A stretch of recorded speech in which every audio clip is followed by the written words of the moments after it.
Hello everyone, this is Kerry Anderson. Hope you all doing well. In today's video, I'll be talking about how to improve your blood circulation. So, if you like the video related to my health, my way, I would like to request you all please you subscribe the channel, hit the bell icon, and give thumbs up so that I will come up with more and more videos with lots and lots of information. So here we begin. Let's go.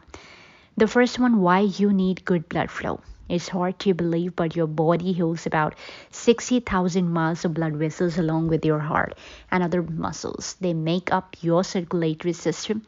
This network of roadways carries blood to every corner of your body. But when your circulation is poor, it slows or blocks the blood flow.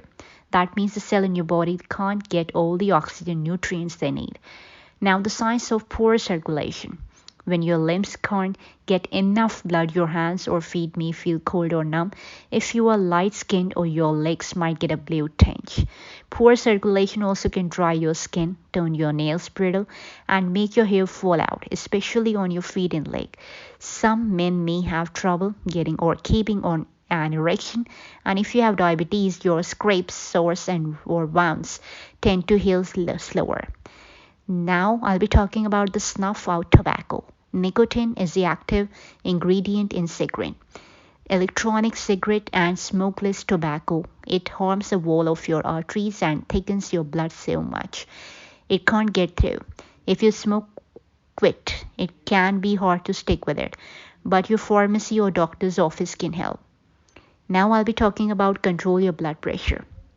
If it's too high, it can cause arteriosclerosis, a condition that hardens your arteries and can help choke off blood flow. Aim for 120/80 or less, but ask your doctor about the best numbers for your age and health. Check your reading at least once a month. You can buy a home blood pressure monitor or use a kiosk at your pharmacy. Gulp it down. Blood is about half water, so you need to stay hydrated to keep it moving. Aim for 8 glasses of water a day. You will need to drink more if you exercise or if it's hot outside. Now stand up at your desk. Sitting for hours at a time is not great for your circulation or your back. It weakens leg muscles and slows the blood flow in your leg, which could cause a clot. If you're a desk jockey at work, consider a standing desk instead. It may take a little while to get used to, but getting on your feet works the valves in your leg veins, sending blood up to your heart.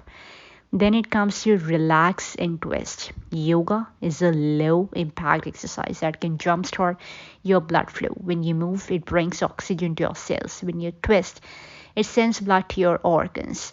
An upside down position shift blood from the bottom half of your body up to your heart and brain. Then hit the wall. Not a yogi. When your ankles or feet swell, try the legs up the wall yoga pose, also called Viparita. Karini, it's an easy way to send your blood in the other direction. Lie on the floor or on a yoga mat with your left or high shoulder close to the wall. Turn your body so you can put your feet up and scooch your bottom against the wall. Stretch your arms out on the floor with palm down for balance. Now pump it up.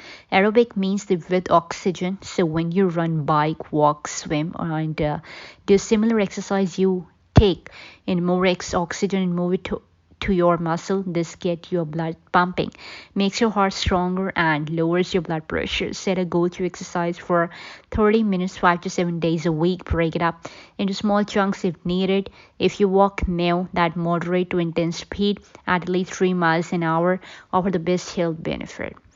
Then it comes to cop a squat. This is form of strength training. Not only gets your blood pumping, it also helps lower your blood sugar and help with back pain. Start with your feet shoulder width apart and your arms at your sides. Now slowly bend at your hips and knees, but keep your back straight like you are sitting on a chair. As you return to the starting position, bend your arms for balance. Now it comes to compress your socks.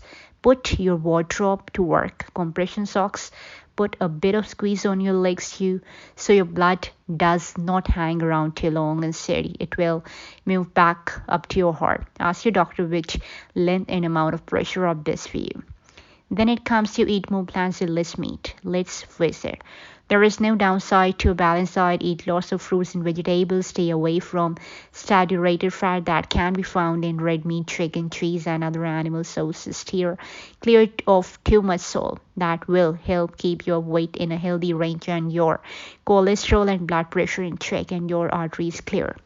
Then it comes to brush your body, not just your hair. Sweep your blood in the right direction. Take a body brush with stiff, flat bristles and stroke on your dry skin. Start with your feet and work your way up. Using long motions on your leg and arm, make circles on your belly and lower back. Dry brushing also get rid of dry skin. Do it every day right before you shower.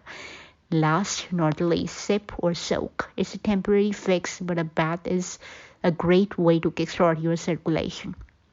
Warm water makes your arteries and veins open a bit wider, letting more blood through. Hot water or a tea does the trick as well. So that's all about the diabetes in this video. I hope you all liked it. So I prepared a small presentation that will be going to share in the description box below. You can check it out from there. So before signing off, I would like to request you all, please do like, share, subscribe this video with the loved ones so that they will come to know better. So this is Kerry Anderson signing off. We will definitely meet in the next video with another content. Till then, God bless you, enjoy, and take care.